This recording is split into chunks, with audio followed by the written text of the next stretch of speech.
Muy buenas tardes a todos. Gracias por estar ya conectados para iniciar nuestra clase virtual de esta fecha. Es una verdadera satisfacción, es un privilegio el poder compartir con todos ustedes esta clase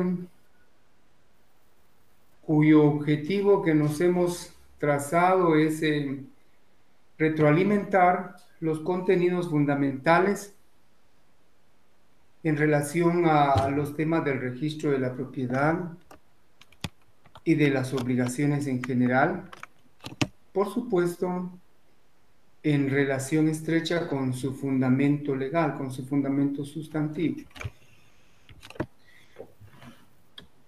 Les reitero mi saludo y mi deseo a la vez de que todos estén bien, que estén cuidados, que estén protegidos, que su familia también esté en muy buenas condiciones.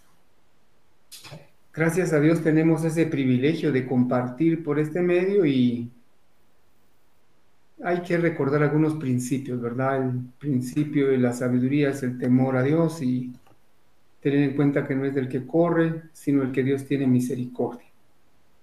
Esforzarse es lo que tenemos que hacer y en esa tarde les suplico que se esfuercen, que nos esforcemos para poder compartir los contenidos que tenemos preparados.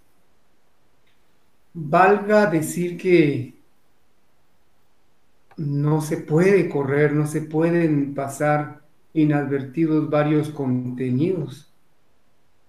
Es responsabilidad del docente procurar ir enfocando temas fundamentales, temas importantes y en lo mínimo, pues procurar no dejar de enfocar esos temas que son de utilidad no solo para su preparación de exámenes privados, sino también para su vida profesional.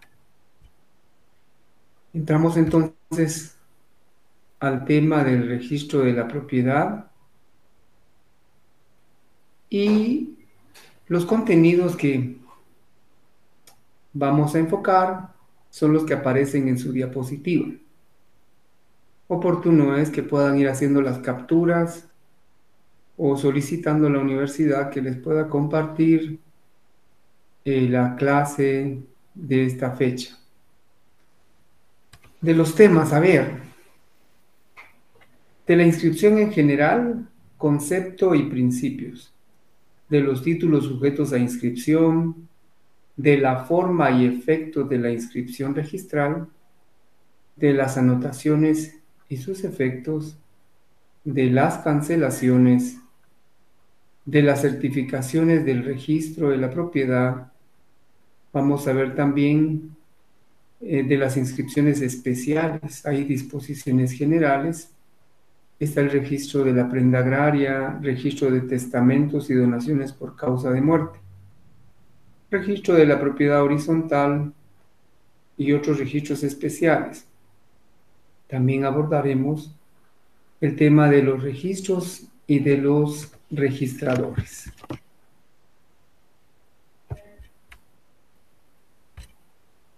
Enfoquemos ya entonces otro de los temas que vamos a abarcar.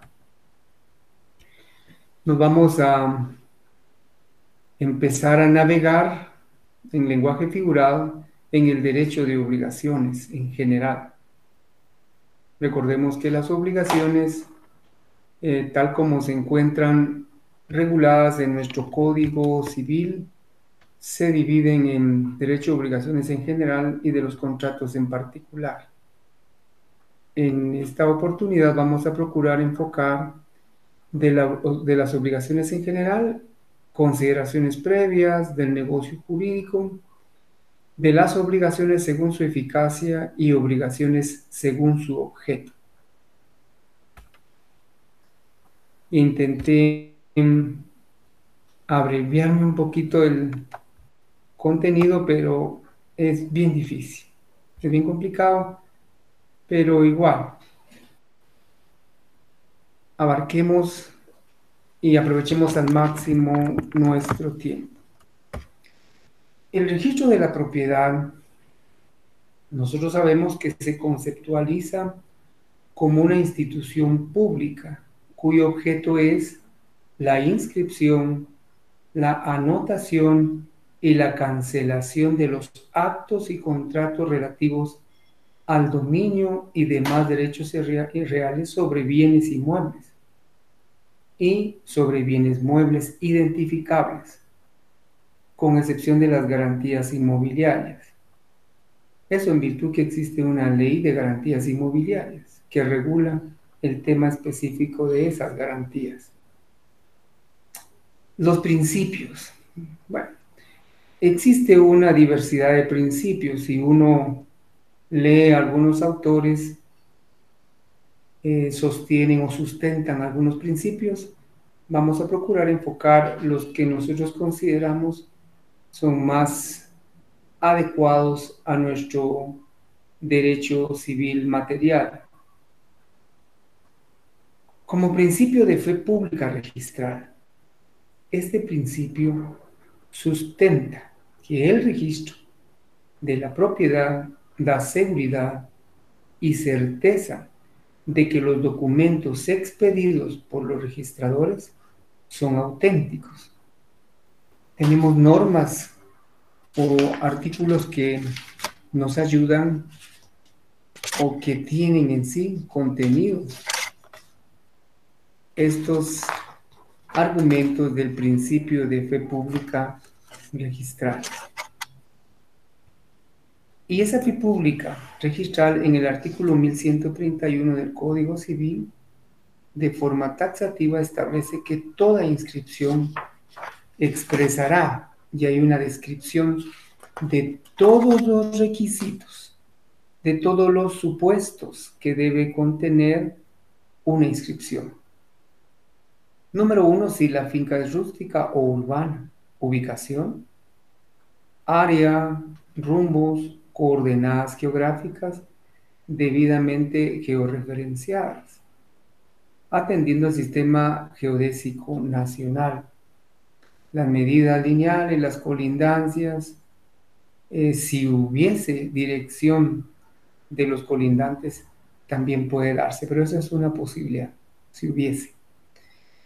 Los datos se expresarán en el documento que se presente para su inscripción en el registro, incluyendo planos que podrán ser realizados por ingenieros civiles, arquitectos e ingenieros agrónomos que se encuentren colegiados activos en la República de Guatemala. Ese podrán lo establece la ley, que si los planos pueden hacerse, pueden trabajarse, pero actualmente el registro de la propiedad, prácticamente como una decisión administrativa, a los notarios nos conmina a presentar instrumentos con todos esos requisitos y planos debidamente trabajados y autorizados por algún profesional, ingeniero civil, arquitecto, etc. De igual forma, el principio de la fe pública registral está sustentada en el artículo 1179, siempre de nuestro Código Civil, para no dejar sin enfocar esa norma. Veamos también que determina la liberación o gravamen de los bienes inmuebles o derechos reales sobre los mismos. Solo podrán acreditarse por la certificación del registro en que se haga constar el estado de dichos bienes, hablando siempre de los documentos que expide el registro. El objeto realmente de contar con una institución como el registro de la propiedad es dar seguridad, dar certeza jurídica, confianza a los inmueblehabientes y también a las personas que tengan muebles registrables como vehículos, etcétera, que ya haremos una referencia específica en cuanto a esto. Entonces, principio de fe pública registral, seguridad y certeza. Principio de prioridad. Sostiene que primero en registro, primero en derecho. Ese principio registral sirve de manera muy amplia. En los casos, por ejemplo, en los que exista alguna contienda en relación a un bien inmueble, cuando las partes someten a consideración a la valoración de los jueces donde se esté tramitando algún conflicto, véase, por ejemplo, un sumario de desocupación, un ordinario de reivindicación de la propiedad y la posesión, etc. Los jueces tienen la posibilidad real de analizar, atendiendo la sana crítica, atendiendo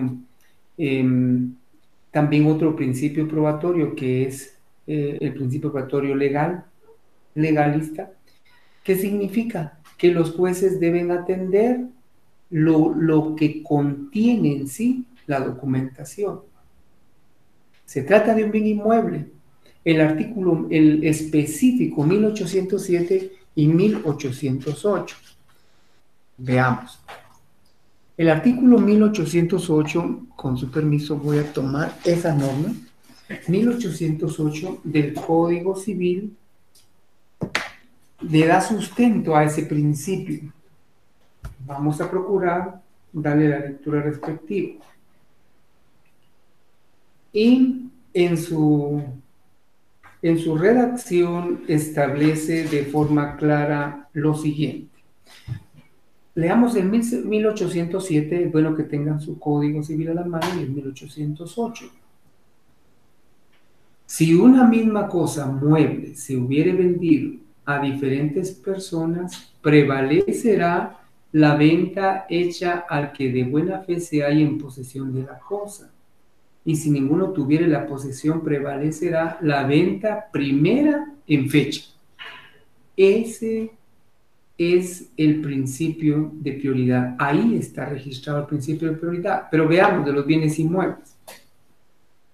Si la cosa vendida fuere inmueble o derecho real sobre inmuebles, prevalecerá la venta que primero se haya inscrito en el registro. Y si ninguna lo ha sido, será válida la venta anterior en fecha. Vemos cómo opera el principio de prioridad y se materializa cuando en un conflicto, como les reitero, el juez tiene a la vista dos instrumentos. Cuando son registrados, allí el juez hace valer el principio que regula el artículo 1807 y 1808 si se trata de inmuebles. Primero en registro, primero en derecho. ¿Y qué sucede si solo tienen derechos de posesión? Solo tienen documentos o títulos con que acreditan derechos posesorios. Entonces la ley también, previendo esa circunstancia, establece: si ninguno de los inmuebles está inscrito, entonces prevalecerá el inmueble anterior en fecha. Estamos con lo que es el principio de prioridad, principio de publicidad. Por este principio se presume que toda la población está enterada de los bienes inscribibles en el registro y que puede tener acceso a esa información. Por supuesto, la información es pública para las partes y, cuando así se requiera, para interesados o por alguna disposición judicial. Veamos ese principio de publicidad en el artículo 1222. Los libros de los registros serán públicos. Allí está recogido el principio. Son públicos, no se sacarán por ningún motivo de la oficina del registro, donde se mantendrán con todas las precauciones necesarias para su conservación y su seguridad. Las diligencias judiciales y extrajudiciales que exijan la exhibición de dichos libros se practicarán precisamente en la misma oficina del registro. El principio de publicidad. Interesante ver cómo los principios registrales coadyuvan a entender las normas sustantivas o los artículos que recogen esos principios. Veamos. Otros principios que la doctrina expone. Están los principios materiales de inscripción y de especialidad. Por el principio de inscripción entendemos que todos los actos que la ley o que el apartado específico del registro de la propiedad identifica son inscribibles. Y ese principio denota o complementa la necesidad de contar con esa inscripción atendiendo los requerimientos legales para tener certeza y seguridad jurídica. Veamos el 1131.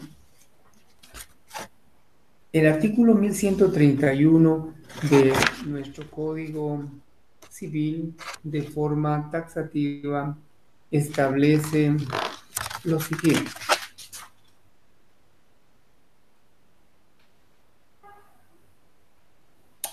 Los requisitos, que ya los mencionamos, los requisitos que debe contener toda primera inscripción, están detallados. Hicimos una referencia hace un momento. No solo la finca, la ubicación, esa es realmente una de las maneras de recoger la especialidad, de que se detalle de manera específica esos requisitos, la naturaleza, extensión, condiciones y cargas del derecho que se inscribe.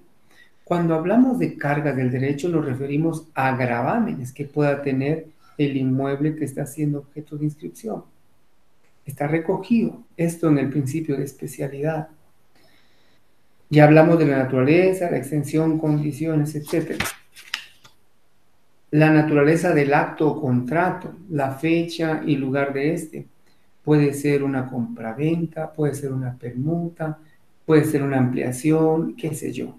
Cualquiera de los actos registrales que, atendiendo al principio de especialidad, está regulado en el artículo 1131.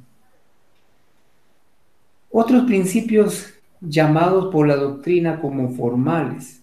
El principio de rogación. Por ese principio de rogación entendemos que en el registro de la propiedad, los actos que se inscriben o los documentos que puedan pedirse no son de oficio, sino tienen que ser solicitados por las partes que así lo necesiten, cuyo interés es oportuno hacer valer ante el registro. Hay que rogar, hay que pedir, hay que solicitar. Regula o registra, acoge este principio el artículo 1127.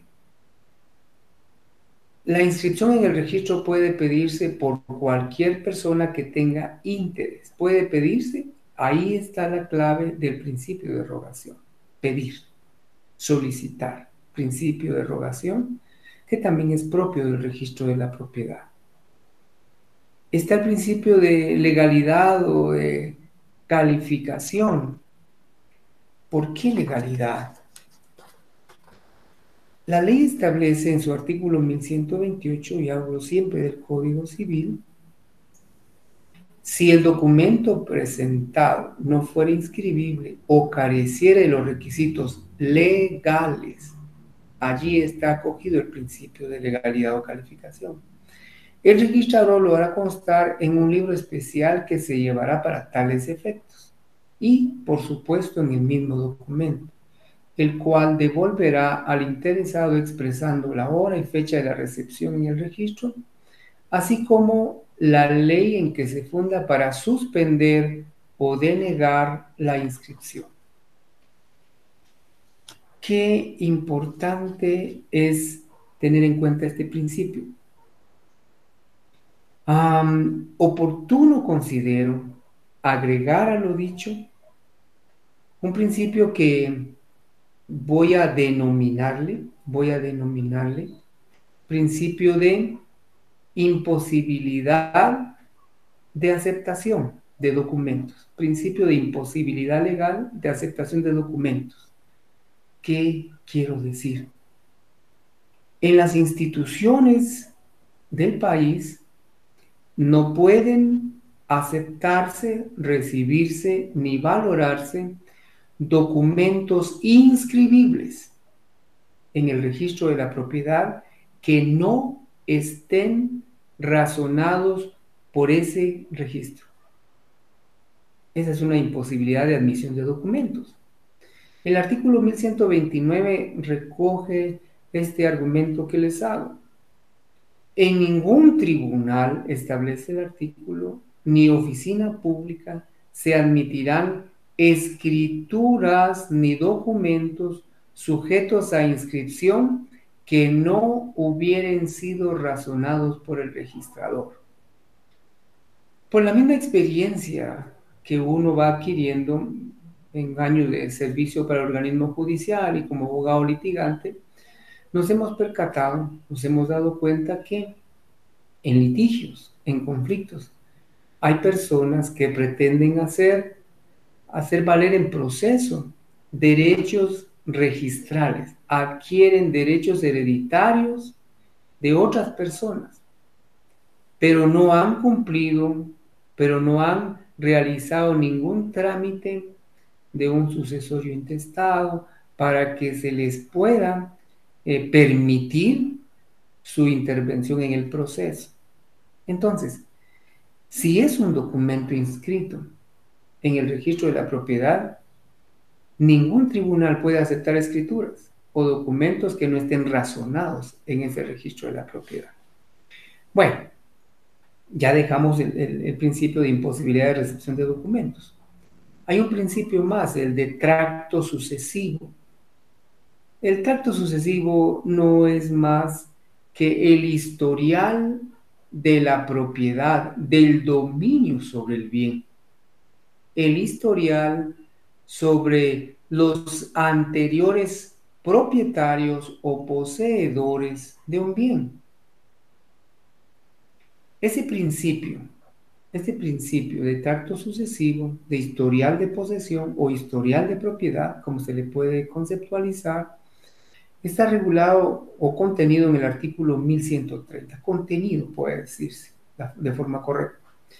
La primera inscripción será la del título de propiedad o de la posesión, y sin ese requisito no podrá inscribirse otro título o derecho real relativo al mismo bien. Dicha inscripción solamente podrá modificarse, ampliarse o enmendarse en los siguientes casos. Establece en virtud de una resolución judicial firme, a la presentación de testimonios de escrituras públicas, con otros supuestos contenidos y en los demás casos que expresamente autorice la ley. Entonces, si vemos, debe haber una inscripción anterior o primera. Por eso cuando leemos los historiales de las certificaciones que nos expiden en el registro, nos preguntan o nos dan un formulario. ¿Qué es lo que necesitamos del registro en relación a determinada finca, a determinado bien? Para solicitar eso, debemos anotar o nos pide el número de finca, el número de folio, el número de libro y de qué departamento o en qué departamento está el bien. Eso porque en otro de los apartados de los formularios que el registro nos pone a la vista está también una serie de cuadritos en los que nos indican si lo que necesitamos es primera y última inscripción o si lo que necesitamos es un historial completo. Cuando habla de historial completo, se está refiriendo al principio de tracto sucesivo, del cual ya hemos hecho referencia.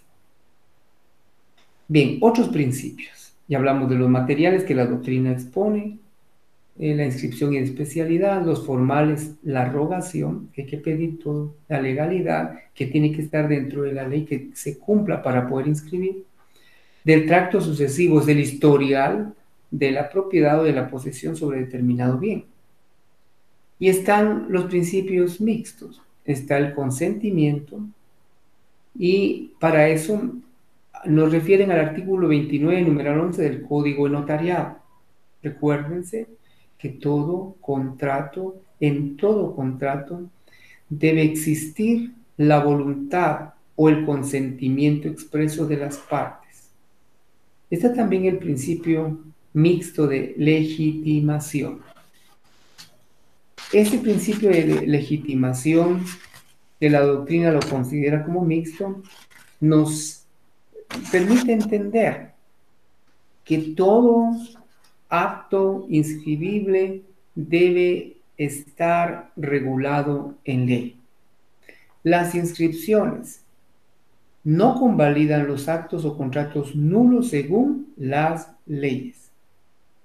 Esto no obstante, los actos o contratos que se ejecuten u otorguen por persona que en el registro aparezca con derecho a ello, una vez inscritos, no se invalidarán, aunque después se anule o resuelva el derecho del otorgante en virtud de causas que no aparezcan del mismo registro. Pero me interesa para extraer el principio de legitimidad, el primer párrafo del artículo 1146. La inscripción no convalida los actos o contratos nulos según las leyes. Muy bien, estamos entonces concluyendo con los principios que hemos mencionado ya. Perfecto, veamos ahora de la inscripción en general. De la inscripción en general. Vea que en el registro de la propiedad existen libros que deben llevarse o tenerse, y que el artículo 1220 lo regula como libros obligatorios y principales que se llevan en el registro. ¿Cuáles son? De entrega de documentos, de inscripciones, cuadros estadísticos y los índices por orden alfabético de apellidos de propietarios y poseedores de bienes inmuebles. Ya sabemos o recordemos, ustedes que han leído bastante y que se están preparando, los libros obligatorios y principales que se van en el registro de entrega de documentos, de inscripciones, cuadros estadísticos y los índices por orden alfabético de los propietarios y poseedores. Estamos ya entonces con el aspecto de la inscripción en el registro general o en el registro de la propiedad.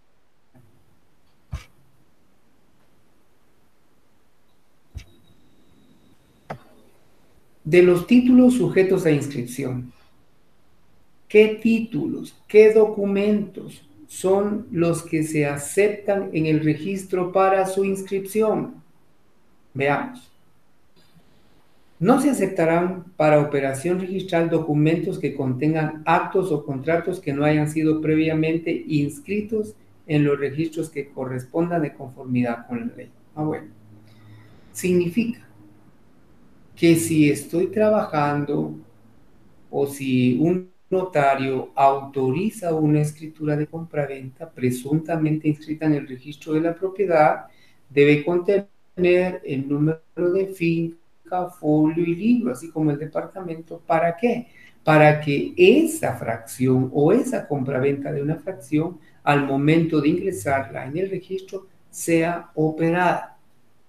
Si no existe en el registro esa finca matriz, si no existen esos datos de finca, obviamente no van a ser aceptados para su operación.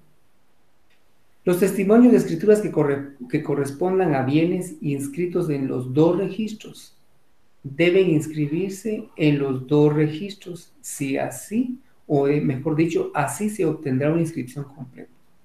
¿Cómo está eso? A ver, hay algunos bienes inmuebles que por circunstancias X puedan aparecer inscritos en el Registro General de la Propiedad, con sede en la ciudad capital, y en el segundo registro de la propiedad, con sede en Quetzaltenango.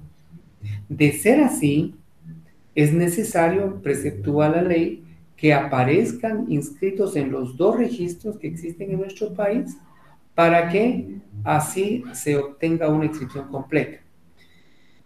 Dicho sea de paso, ya existen otras subsedes del Registro General de la Propiedad. En departamentos como San Marcos, por ejemplo, tenemos ya una sede del Registro General de la Propiedad adscrita al segundo registro de Quetzaltenango. De igual forma, creo que existen otros departamentos. Pero bueno, lo que interesa aquí es que si un bien aparece inscrito en los dos registros, debe realizarse cualquier cambio, cualquier acto, cualquier negocio ya documentado en ambos escritos para que la inscripción sea completa. ¿Aló? ¿Qué títulos son sujetos a inscripción? ¿Qué títulos, lo que preguntábamos hace un momento, son sujetos de inscripción? Veamos. El artículo 1125 del Código Civil lo describe. En el registro se inscribirán, para responder a las preguntas que se nos puedan plantear, los títulos que acrediten el dominio de los inmuebles y de los derechos reales impuestos sobre los mismos. Segundo, los títulos traslativos de dominio de los inmuebles y en los que se constituyan, reconozcan, modifiquen o extingan derechos de usufructo, uso, habitación, patrimonio familiar, hipoteca, servidumbre y cualesquiera otros derechos reales sobre inmuebles, y los contratos de promesa sobre inmuebles o derechos reales sobre los mismos. También se inscribe, número 3, la posesión que conste en título supletorio legalmente expedido. La posesión, recuérdense, que cuando un bien inmueble carece de inscripción registral, entonces la ley permite la tramitación de la titulación supletoria. Es una diligencia voluntaria que se tramita ante los juzgados de primera instancia civil. Y después de todos los requisitos que establece, o de cumplir todos los requisitos que establece la ley de titulación supletoria, al final el juez respectivo emite un auto donde aprueba la titulación supletoria de determinado bien. Cumple lo que el tercero o el numeral tercero del artículo 1125. La posesión que conste en título supletorio legalmente expedido.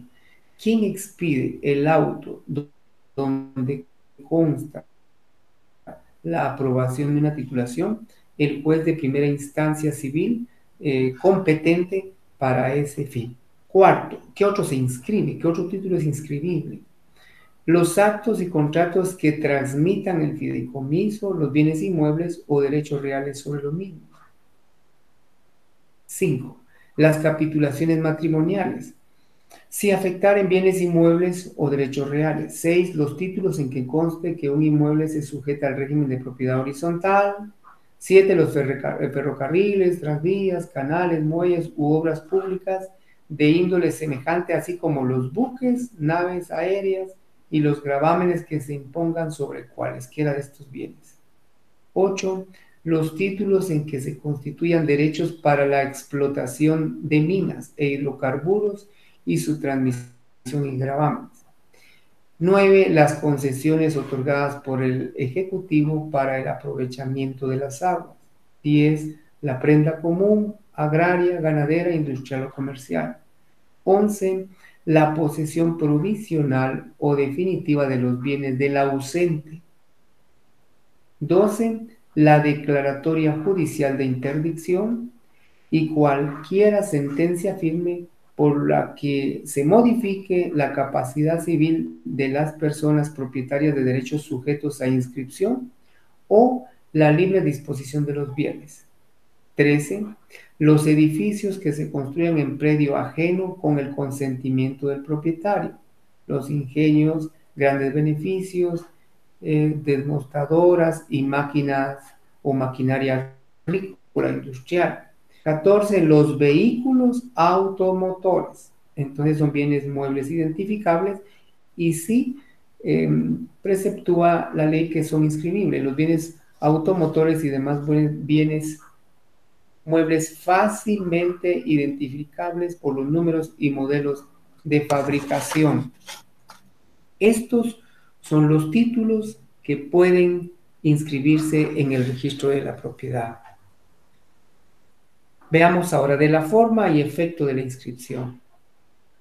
Las inscripciones en el registro de la propiedad acreditan el dominio de los bienes solo a favor de quien aparezca como titular del derecho, siempre que reúna los demás requisitos de ley.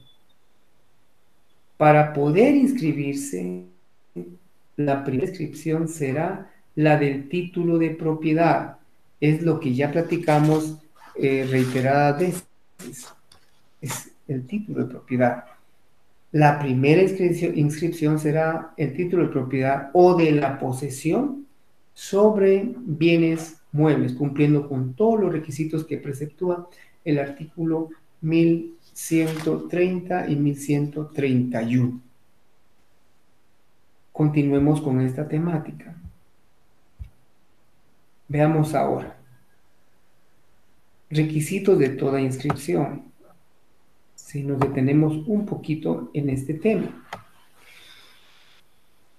Requisito de toda inscripción.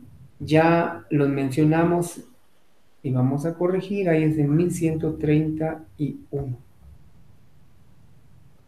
Para nosotros vamos a agregarle el 1 y estamos allí. Perfecto. Ya los referimos. Luego, algo que es importante. Todo documento que se presenta al registro debe ser con duplicado.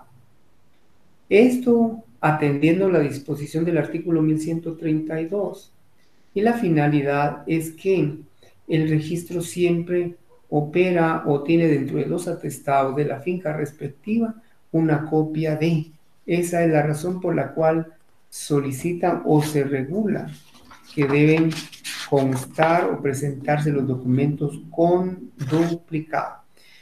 Todo documento se presentará por duplicado al registro. La copia se extenderá en papel sellado del menor valor y se conservará con la clasificación del caso en la oficina. De los documentos otorgados en el extranjero se presentará por duplicado certificación notarial. Cuando el registro esté en capacidad de hacerlo, sustituirá los duplicados que se le indican en este artículo por tomas microfílmicas de los documentos originales y disponiendo o con disposición de las formas más apropiadas para su clasificación y conservación.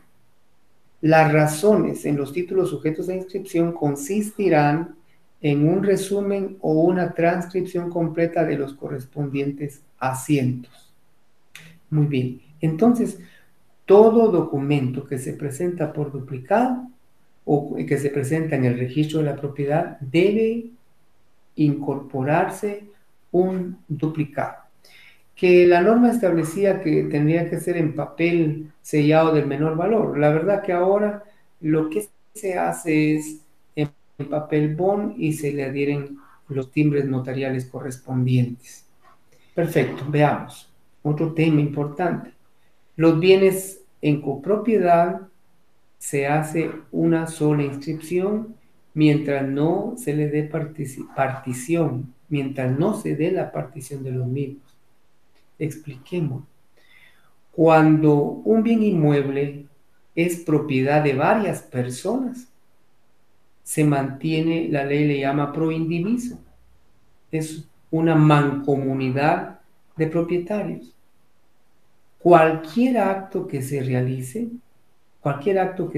en relación a estos bienes donde hay copropiedad, se hace en una sola inscripción. ¿Esto por qué? Porque aún no han realizado la partición. Al realizarse la partición, por supuesto que ya las inscripciones se harán de manera separada. Mientras dure esa mancomunidad o esa copropiedad, se hace una sola inscripción sobre la misma finca. Muy bien. Eso lo regula el artículo 1140.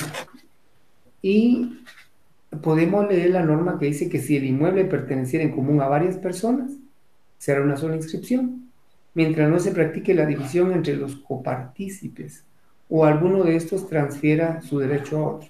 Si no ha transferido su derecho a otro, se entiende que también es copropietario. Veamos el tema de las servidumbres. Las servidumbres se hacen constar en ambos bienes. Recordemos que cuando se constituye una servidumbre, sea voluntaria, sea legal, etc., hay dos predios, un predio sirviente y un predio dominante. El predio sirviente es aquel sobre el cual va a constituirse la servidumbre o camino. Y el predio dominante es el inmueble a favor del cual se está constituyendo el camino. Pero, ¿qué sucede en las inscripciones? Es necesario que esa servidumbre se haga constar en ambos bienes. Se anota entonces, cuando leemos esas razones del registro, ahí hacen constar. La finca X soporta servidumbre a favor de. En relación al predio dominante, indica, esta finca le favorece servidumbre constituida con tales medidas sobre la finca X. A eso se refiere la norma. Las servidumbres se harán constar entonces en la inscripción de la propiedad, tanto del predio dominante, como ya les dije, como el sirviente. Pero si fueren constituidas con el carácter de uso público y a favor de comunidades, pueblos, ciudades o municipios, solo se harán constar en el predio sirviente cuando no hubiere predio dominante determinado. Por supuesto que si es la servidumbre constituida a favor de una comunidad, no hay un predio dominante específico porque es un sinfín de personas, un número indeterminado de personas o de bienes inmuebles los favorecidos con esa servidumbre. Muy bien, ¿qué sucede si se presentan datos sin registro? Esto es interesantísimo. Muy bien. Dos actos en relación a una misma finca. ¿Qué sucede si se presentan dos actos inscribibles en el registro?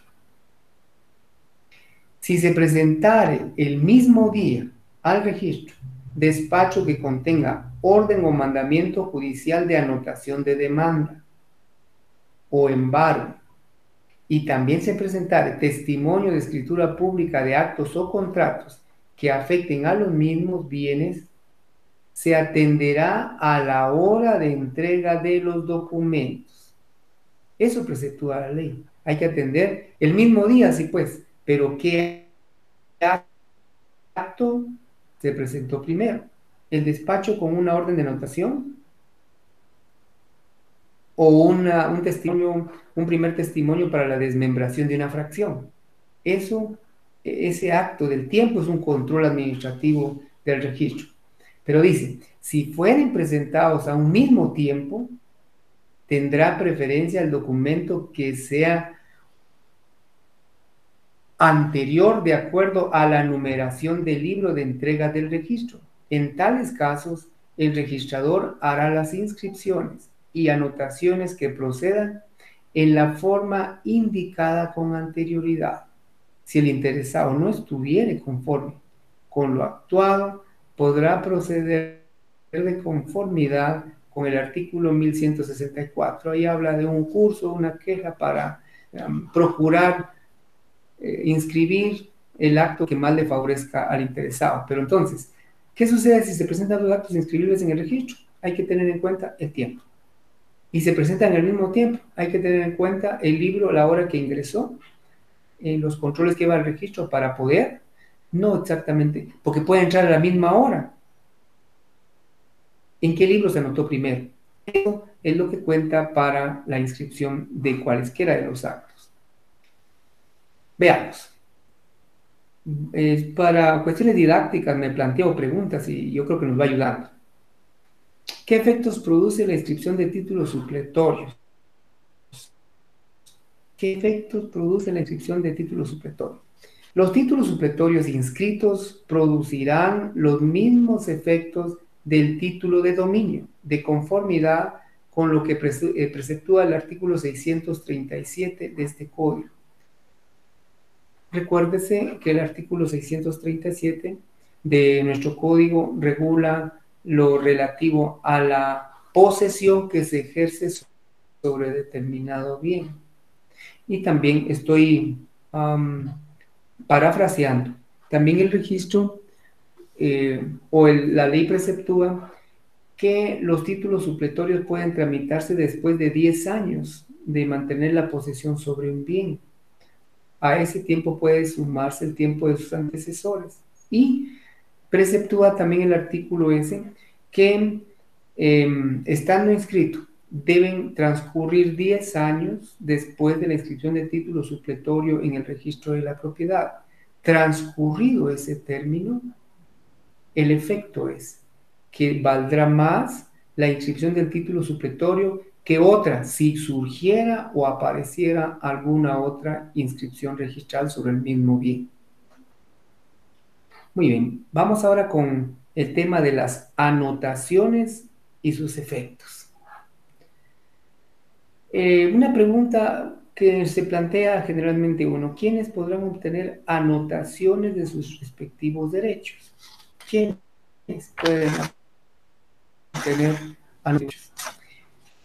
La ley establece que podrán obtener anotaciones de sus respectivos derechos,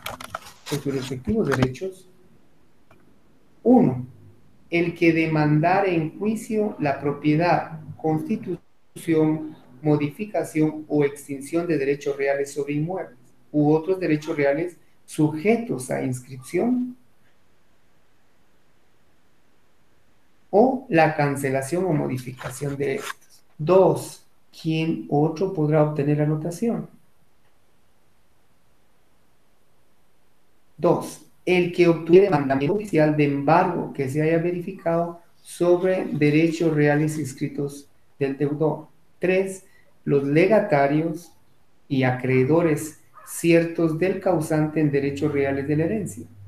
Cuatro, el que demandare la declaración o presunción de muerte, la incapacidad por interdicción, la posesión de los bienes del ausente, o que se modifique la capacidad civil de las personas en cuanto a la libre disposición de sus bienes. 5. El que presentare título cuya inscripción no puede hacerse definitivamente por falta que sean subsanables en el término de 30 días, pasados los cuales la anotación se tendrá por cancelada de hecho.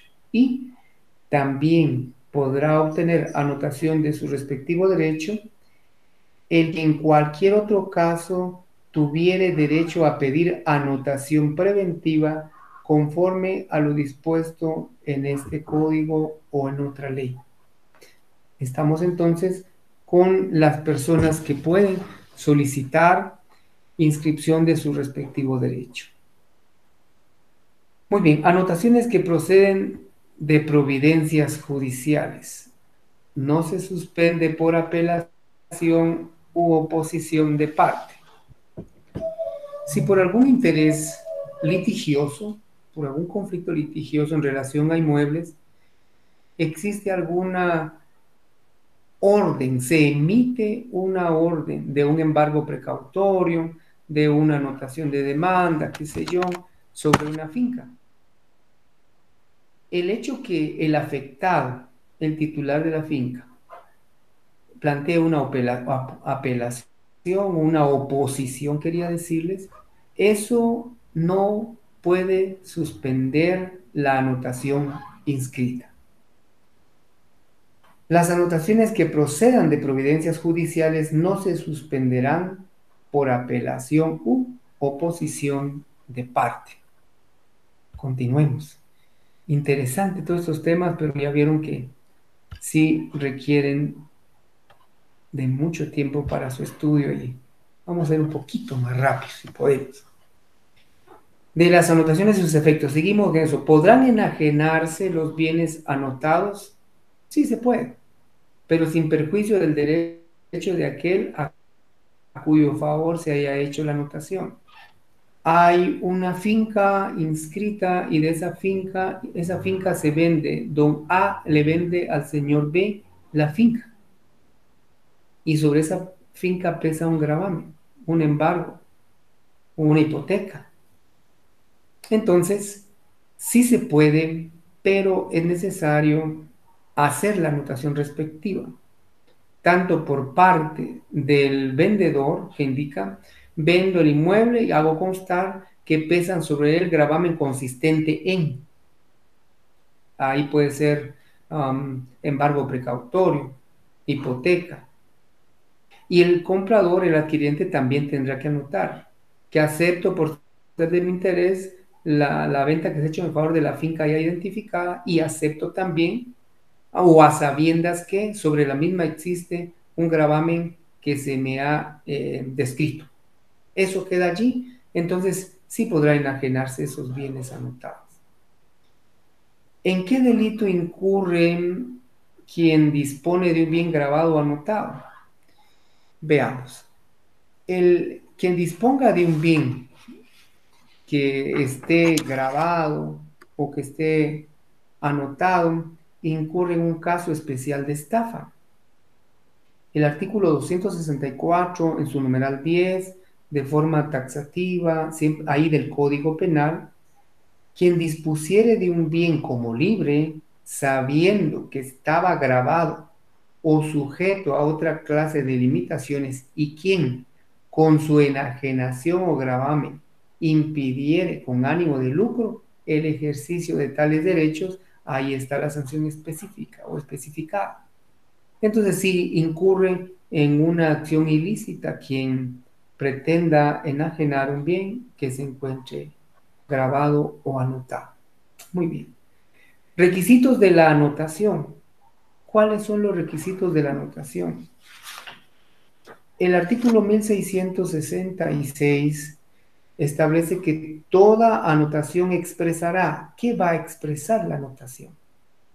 Y para no perdernos, jóvenes, cuando hablo de anotación, me estoy refiriendo a la orden que un juez pueda emitir en relación a que se inscriba una anotación de demanda, un embargo precautorio o algún otro gravamen sobre una finca.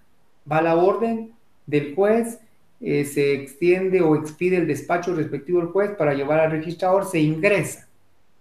¿Pero qué debe contener la anotación? Veamos. 1166. Toda anotación expresará el inmueble o derecho real a que se contraiga, el juez que la hubiere decretado, si fuera el caso, las personas a quienes afecte, el título de su procedencia, el importe de las obligaciones si pudieran determinarse, la fecha y hora de la entrega del documento en el registro. La falta de algunos de estos requisitos hará ineficaz la anotación. Bueno, no procede si no cumple con los requisitos que ya detallamos. Perfecto. Vamos a ver ahora. Estamos con las anotaciones.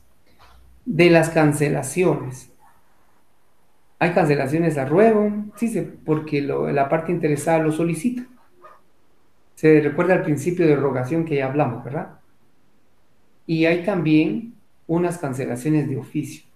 ¿Será que el registrador puede realizar algunas anotaciones de oficio? Encontremos la respuesta en la misma ley. El artículo 1170.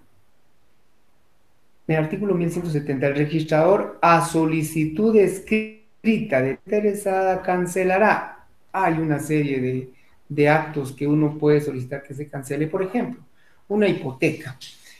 Si, si es requerido un notario, un abogado, para cancelar la inscripción de un usufructo vitalicio o de una hipoteca sobre, puede solicitarlo al registro de la propiedad, por supuesto. Por ejemplo, si el bien inmueble, la finca 1 del departamento de Retauleu, está grabada por una hipoteca que se aceptó por el dueño del inmueble a raíz de un crédito de unos 100.000 quetzales. ¿En qué momento puede solicitarse la cancelación de ese gravamen? Cuando ya se haya cancelado la totalidad de la deuda. Estoy hablando en términos generales. Cancelada la deuda, el ente crediticio le otorga o le extiende una carta total de pago. Luego usted como notario, el notario viene y hace una solicitud, plantea una solicitud dirigida al registrador, haciendo saber las circunstancias de que se está hipotecado por tal deuda, se pagó la deuda, ya tenemos la carta total de pago, por lo tanto solicitamos la cancelación de esa anotación. También se puede cancelar el usufructo vitalicio. Compra un bien inmueble que tiene un gravamen consistente en el usufructo vitalicio a favor de determinada persona. Fallece esta persona, ¿qué se hace?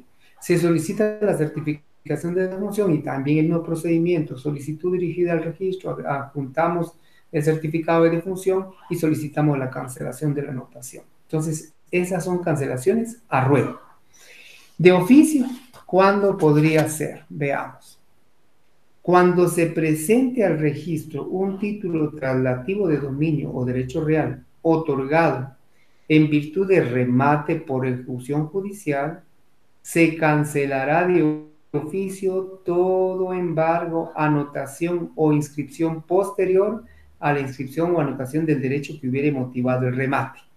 Asimismo, se cancelará la anotación de la demanda de nulidad o falsedad del título que haya dado lugar a la ejecución y al remate. Esos son los casos en que pueden darse la cancelación. Toda cancelación, ¿cuáles son los requisitos para cancelar? La ley le preceptúa o establece que debe cumplirse con lo siguiente. 1. La clase de documento en cuya virtud se haga la cancelación. 2. La fecha del documento y la entrega en el registro. 3. La designación del juez que hubiera expedido el documento o del notario ante quien se haya otorgado. 4. Nombre de los interesados en la cancelación. Y 5. La inscripción o anotación que se cancela. Cuando tengan a la mano alguna vez un historial completo de una finca, hay un apartado donde se lee cancelaciones. Allí vamos a ver estos requisitos de la cancelación que establece el artículo 1174. Muy bien. ¿Cuándo procede la cancelación y cómo puede ser? Yo creo que ya hablamos de estos temas como para no redundar.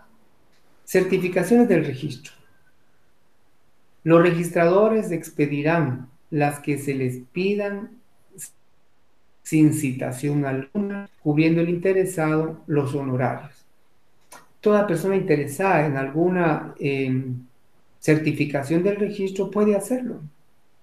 Ahí, sin citación alguna, quiere decir que no se le notifica a ninguna otra parte, que no es necesario. Solo se solicita la certificación, se pagan los honorarios por la certificación de determinada finca y ahí se extiende por parte del registro.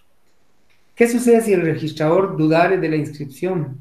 Si la inscripción subsiste o no, si legalmente debe mantenerse o no. El artículo 1182 nos da la respuesta.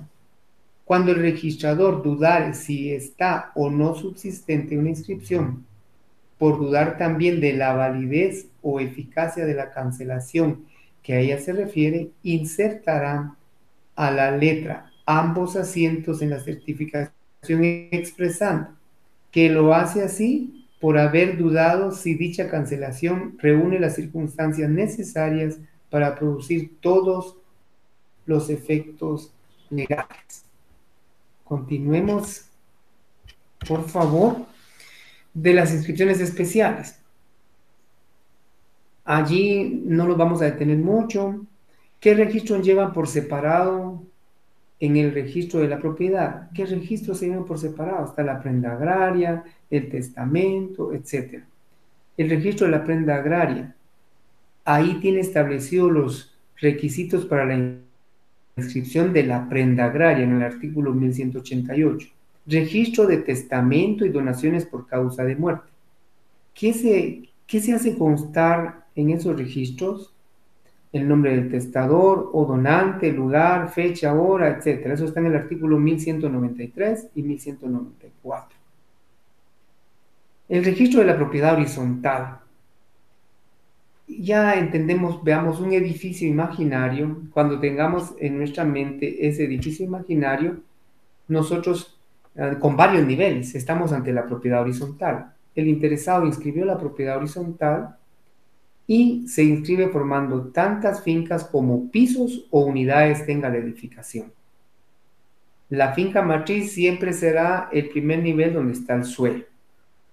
Otros registros especiales está el registro de buques, de canales, de muelles, etc. Los hidrocarburos, muebles y así sucesivamente. Está también el registro de obras, artículo 1208 y 1209 de nuestro Código Civil. Continuemos ahora con el tema de los registros y de los registradores. Muy bien, ¿qué zonas tiene a su cargo el registro general de la propiedad? Esto está en el artículo 1216. Ya sabemos, es un conocimiento notorio que está el registro general de la propiedad en la ciudad de Guatemala, está el segundo registro de la propiedad en Quetzaltenango y luego ya han creado también subsedes de registro de la propiedad en otros departamentos. ¿Qué dependencia de la Corte Suprema de Justicia tiene a su cargo la inspección de cada registro? Son los juzgados de primera instancia civil de cada jurisdicción departamental o atendiendo la competencia al lugar donde se encuentre el registro. ¿Pueden ser objeto de inspección los registros de la propiedad? Por supuesto. Y reitero, son los jueces de primera instancia civil quienes tienen esa facultad. ¿Quién nombra al registrador? Recordemos que es el presidente en Junta de Ministros o Junta de Ministros de Estado. 1225. Cada registrador estará a cargo, muy bien, nombrado por el presidente de la República mediante acuerdo gubernativo. ¿Quién nombra a los registradores auxiliares? El registrador titular. Requisitos para ser registrador. Para ser registrador en cualesquiera de los registros del país hay que ser guatemalteco, notario y abogado colegiado. ¿Podrá ejercer su profesión el registrador como es abogado? No, limitación para eso. Y aparte de eso, los registradores ya nombrados, ya sabemos por quién, antes de ejercer deben garantizar con hipoteca o confianza las responsabilidades en que puedan incurrir por no atender y desempeñar sus funciones en el marco de la legalidad, de la transparencia y de la ley. ¿Hay un registrador sustituto? Sí, el 1238 nos ayuda a ver lo del registrador sustituto. Pero bueno, las infracciones de esta ley o de los reglamentos relativos al registro cometidas por los registradores, aunque no causen perjuicio a terceros ni constituyan delitos, serán castigadas con multas. Muy bien, veamos. El juez dice de primera instancia cuya jurisdicción pertenezca al registro será el competente para conocer de las demandas por los daños y perjuicios que procedan en contra del registrador. Muy bien, y no nos vamos a entretener mucho con esto. Registrador sustituto, quiero ver dónde encuentro este tema. Estaba detenido, pero bueno, lo dejo como trabajo de revisión, pero está Aquí estamos. Lo dispuesto en los artículos anteriores, 1239, 1240, cuando un registrador fuere condenado a la vez, la indemnización de daños y perjuicios y el pago de multas se pagará de preferencia por los primeros. Muy bien, por favor me ayudan buscando lo del... Aquí está, 1234. El registrador sustituto hará las veces del propietario, 1234. Aló, que no se les olvide el registrador sustituto, 1234. Entonces, oportuno es venir y arreglar este temita para que no nos perdamos 1234. Muy bien, gracias por su comprensión. Somos falibles, pero estaba muy cerca de la respuesta y afortunadamente la tenemos ahí. Muy bien. Estamos hasta allí y ahora nos vamos al mundo de las obligaciones. El mundo del derecho de obligaciones en su parte general. Con su permiso nos tomamos un sorbo.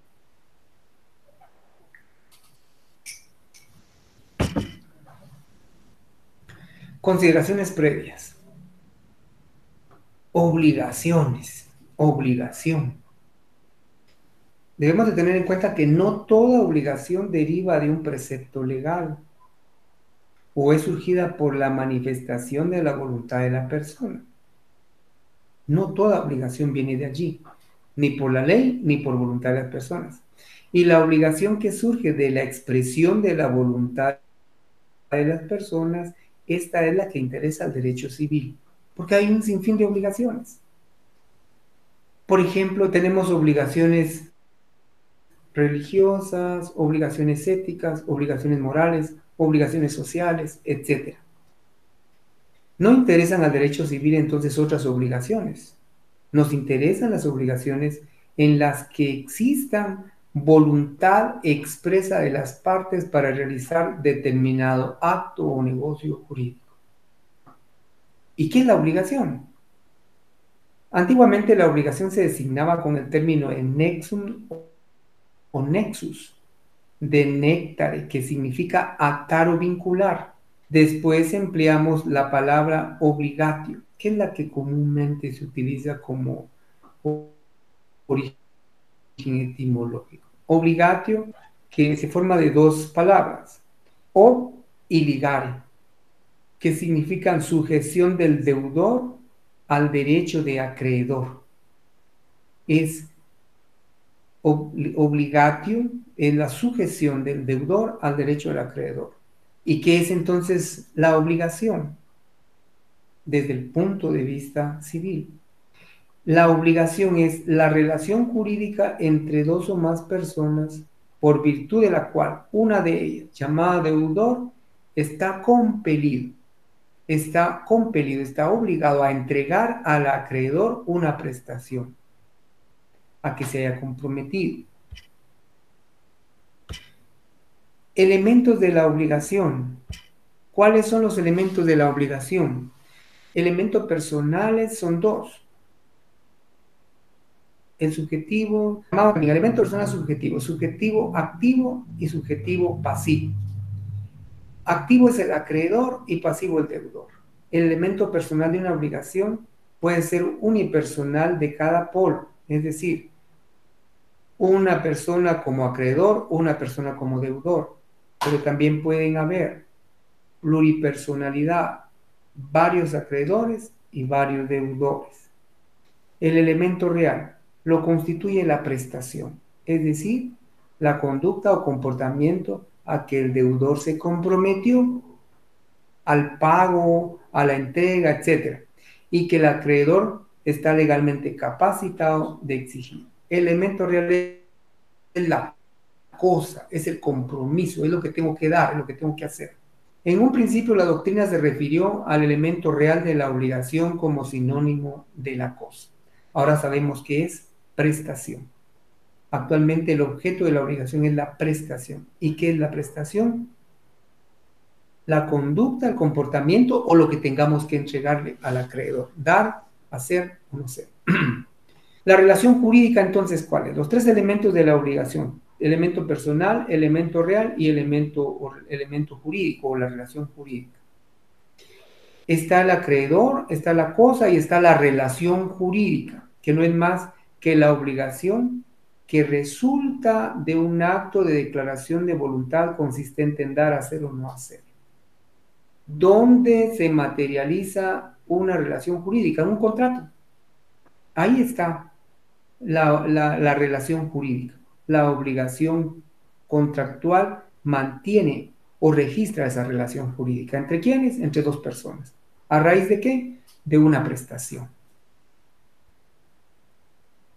Continuemos con estos temas. Veamos. Ahora nos trasladamos al mundo del negocio jurídico. Negocio. Todo mundo sabe qué es negocio.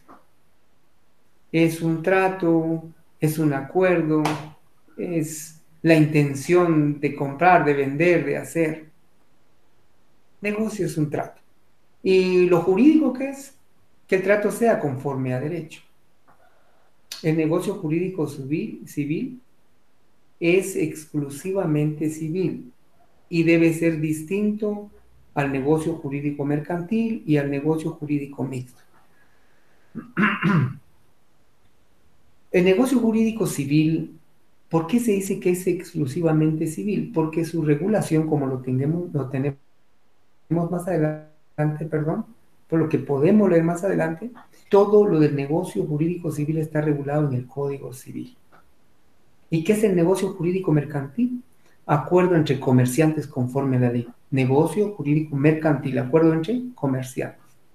El negocio jurídico mixto es un trato entre personas comerciantes o no comerciantes, pero apegado a la ley. Tengas en cuenta que todo contrato es negocio jurídico. Aló, todo contrato es negocio jurídico, pero no todo negocio jurídico es un contrato.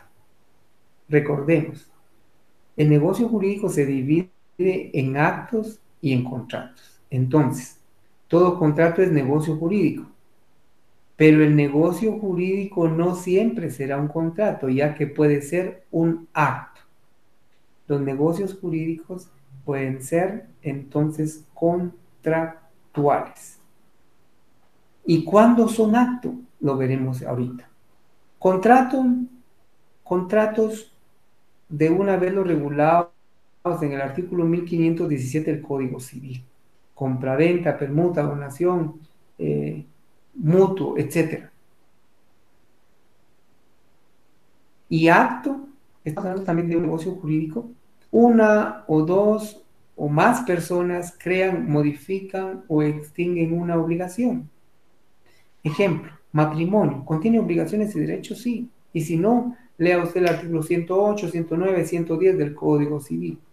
Capitulaciones matrimoniales, testamento, donación, mortis causa, son actos personalísimos que contienen una declaración de voluntad, pero que no son relaciones jurídicas contractuales. Contratos, ya sabemos que el contrato es toda voluntad de personas para crear, modificar o extinguir obligaciones, pero que están contenidas en la parte especial del Código Civil, los contratos contenidos en la parte especial del Código Civil. Y los actos en otras partes fuera de ese apartado que ya mencionamos. Entonces, todo contrato es negocio jurídico, pero no todo negocio jurídico es un contrato. Ya lo pueden analizar, lo pueden revisar e ir a los artículos que estamos refiriendo. El tiempo vuela y nosotros tenemos que tratar de ir un poquito más rápido con estos contenidos. ¿Cómo se determina si una situación es acto o es un contrato jurídico? ¿Cómo se determina si una situación es acto o contrato jurídico? Por la ubicación de esa situación en el Código Civil, lo indicamos ya. La donación entre vivos es contrato. Se ubica en la segunda parte del libro quinto del Código Civil. La donación mortis causa es acto. Ya hablamos, se recuerda de la donación del testamento como un acto eminentemente voluntario se ubica en el libro tercero del Código Civil. Esa diferencia entre lo que es contrato y lo que es acto, por la ubicación que se encuentra en el Código Civil. El negocio jurídico requiere para su validez requisitos fundamentales: capacidad legal del sujeto que declara su voluntad, consentimiento que no adolezca de vicio y objeto lícito. Formas de manifestación de la voluntad. La voluntad en todo negocio jurídico se manifiesta de tres formas: expresa, tácita y por presunción de la ley.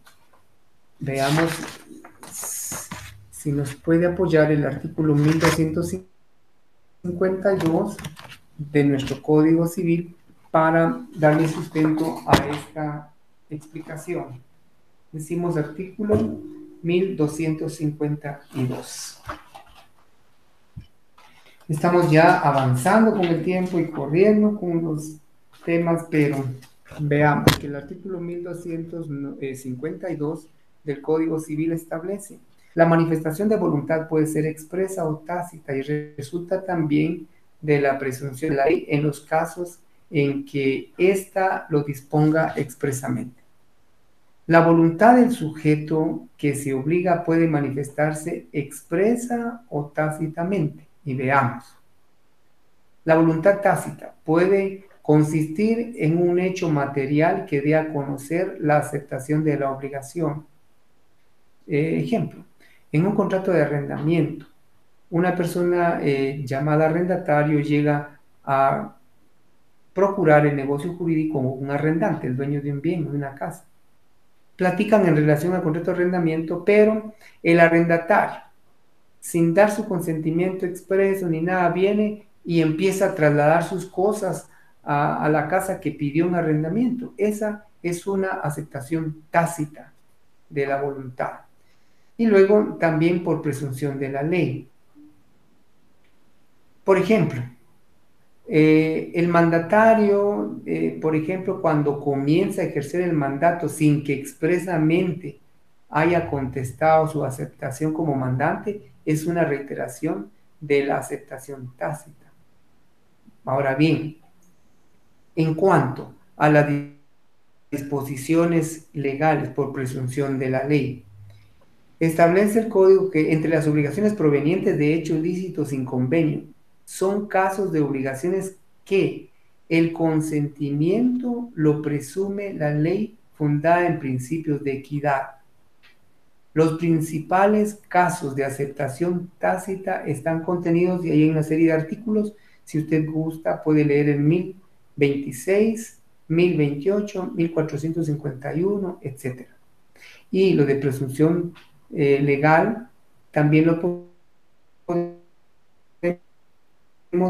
ver en el artículo 1887. Aparte de ello, también tenemos necesidad de platicar sobre el silencio en los negocios jurídicos. Dice que el silencio no se considera como manifestación tácita de la voluntad, sino, aquí vemos la presunción legal, sino en los casos en que existe para la parte a quien afecta la obligación de explicarse.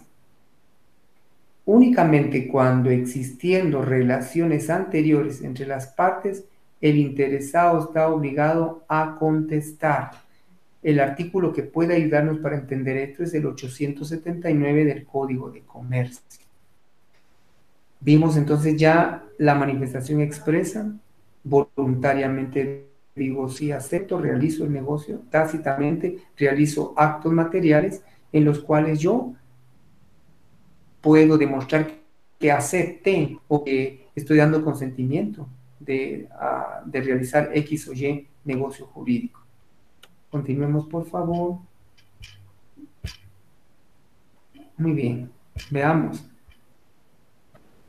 ¿Quiénes son capaces para hacer declaraciones de voluntad? Todas las personas que no sean declaradas en estado de interdicción, ¿verdad? Ustedes en 1254 nos apoya con eso. Bueno, y ahora ingresamos al tema de los vicios de declaración de voluntad.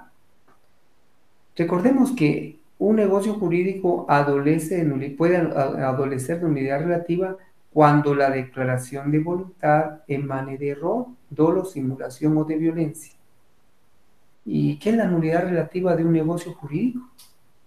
Significa que el negocio es anulable y será válido mientras ninguna de las partes reclame vicio de cumplimiento. Error. El error en el negocio jurídico recae sobre cosa o sobre persona distinta a la que motivó ese negocio. Clases de error en la doctrina.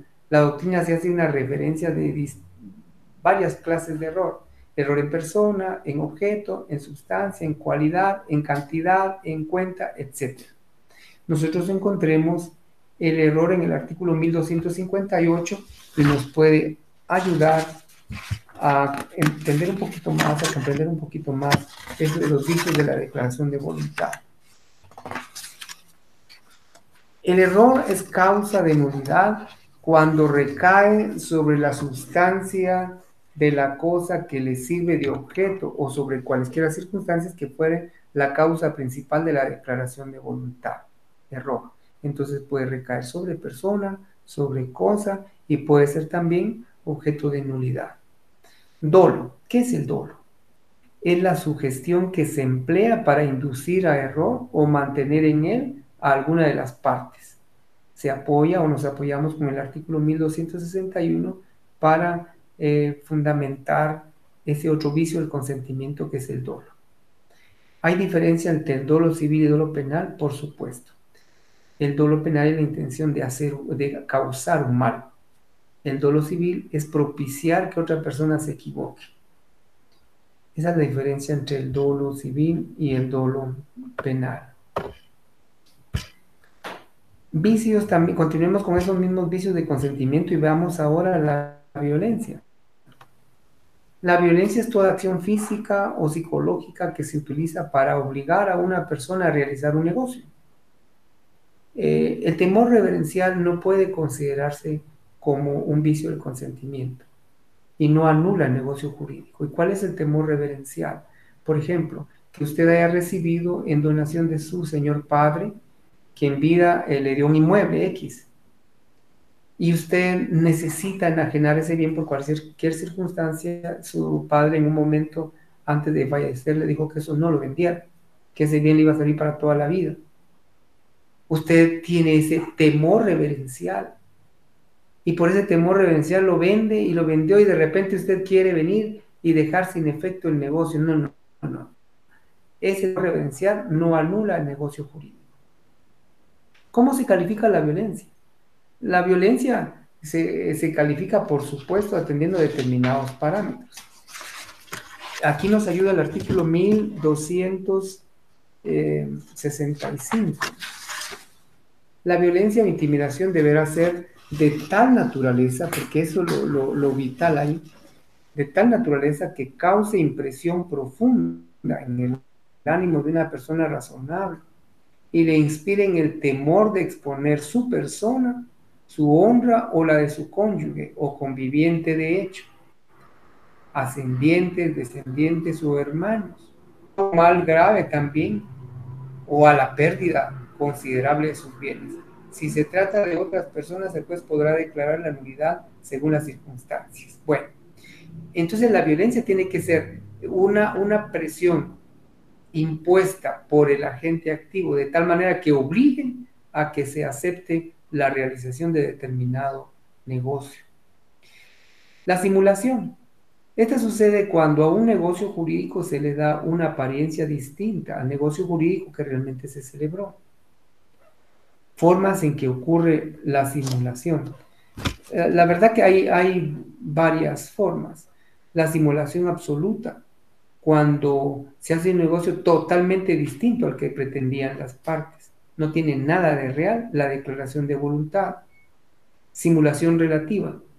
Es la falsa apariencia que se da a un negocio jurídico, ocultando el verdadero carácter.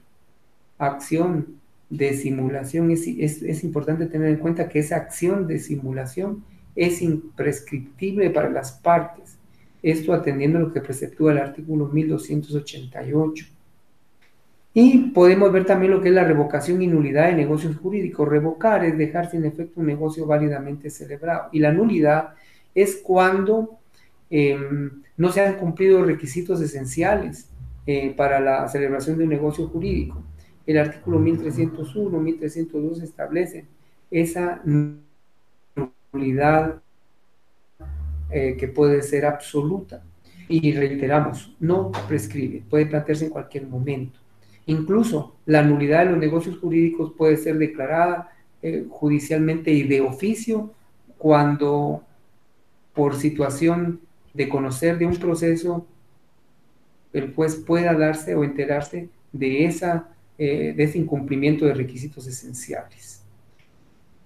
Obligaciones según su eficacia. Vamos a ver, obligaciones según su eficacia. Hay obligaciones puras, condiciones o condicionales, hay de a plazo. Vamos a verlas. Obligaciones puras. Es una obligación no sujeta a ninguna condición. Una obligación neta, pura, completa, podríamos decirle también.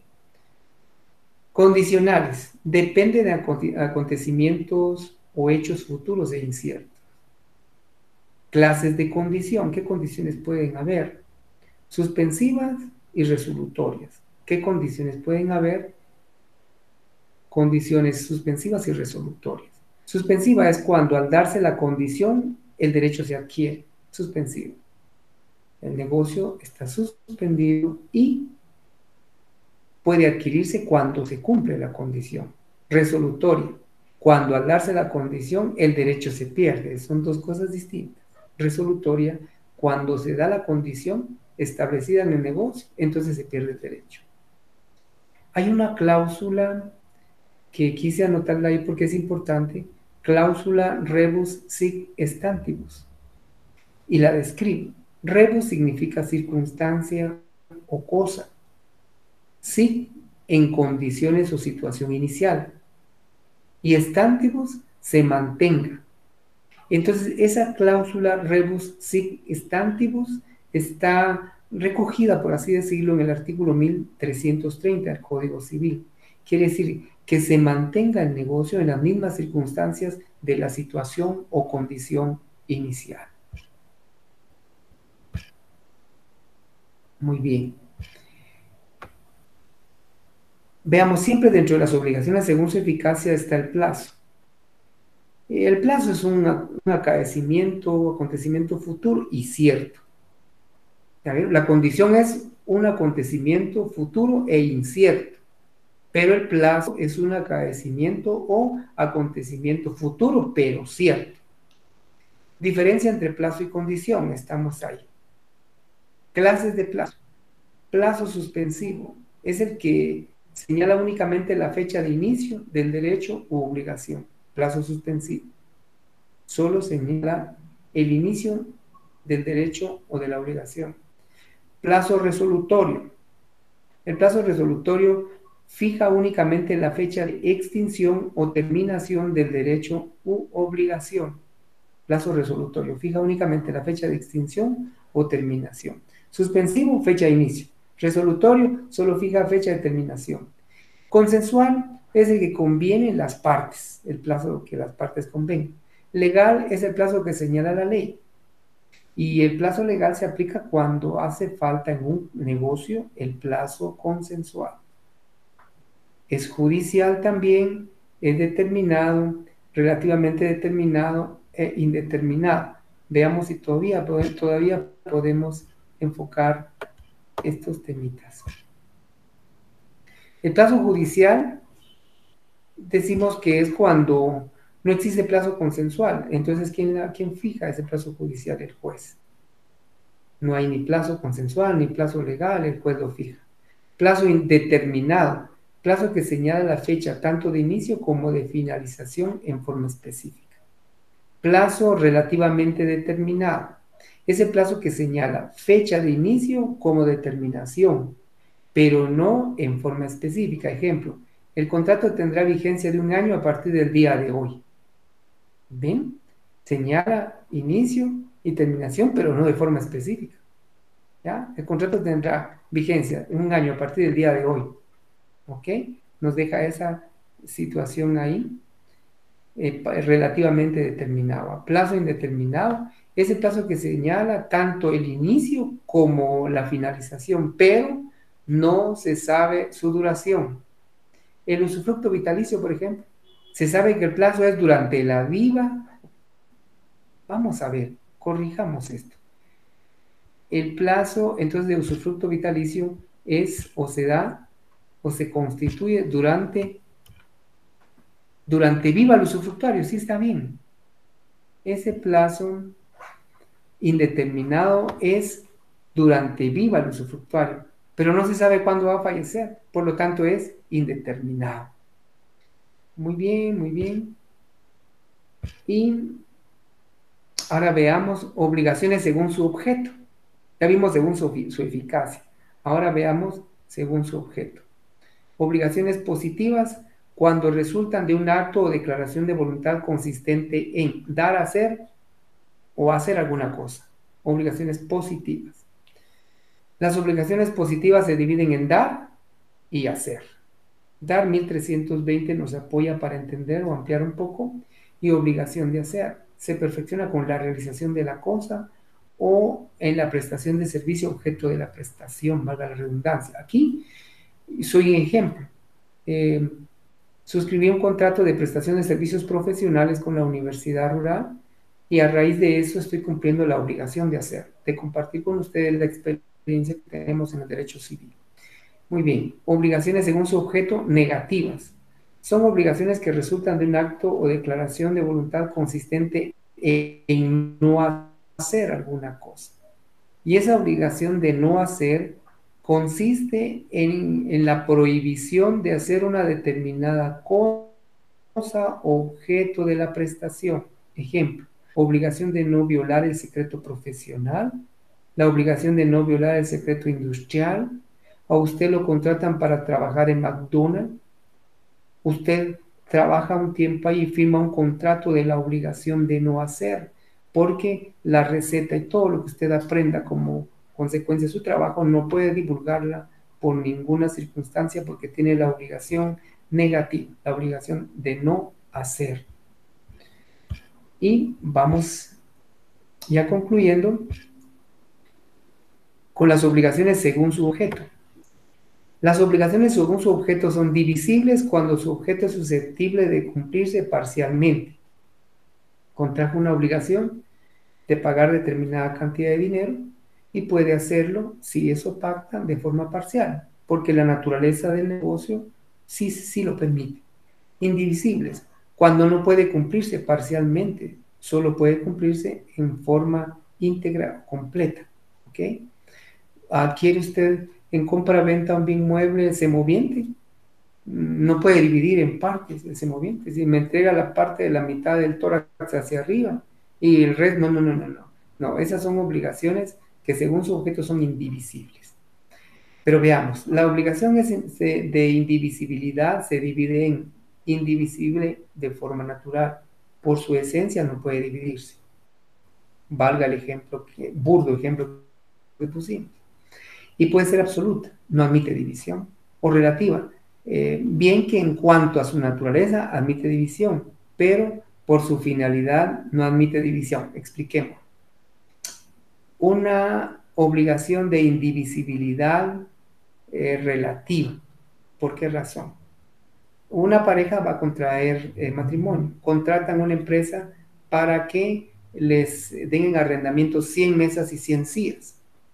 El día X, el día 10 de octubre del 2021 a las 6 de la tarde. Por la naturaleza de los bienes muebles, puede llevarse las mesas a las 5 de la tarde y las sillas a las 3 de la mañana. Pero eso no es posible porque entonces no cumple con la finalidad. Por esa razón, si la finalidad es para un convivio, entonces deben estar las mesas y las sillas, aunque puedan dividirse en una misma hora. Para cumplir con esa finalidad, no admite división. Hay indivisión o indivisibilidad voluntaria. Consiste en que el bien se admite división, pero las partes convienen en que la prestación se haga por entero. Ah, ok. Dicen 1,000 quetzales, me lo pueden pagar en cuotas, del 25% de cada cuota, en 4 cuotas, pero no, no, no, no. El compromiso fue, la declaración de voluntad fue de manera completa. A eso se llama indivisibilidad voluntaria. Y está la indivisibilidad de forma legal. Consiste en que el bien por su propia esencia sí admite división, pero la ley preceptúa su cumplimiento por entero. Jóvenes, muchas gracias por su paciencia, muchas gracias por su tolerancia y les suplico, por favor, ampliar, mejorar y dedicarse por completo a ver los contenidos que hoy enfocamos. Gracias a todos, Dios los bendiga y espero estar con ustedes en la próxima clase, la semana entrante, si Dios lo permite. Buenas tardes.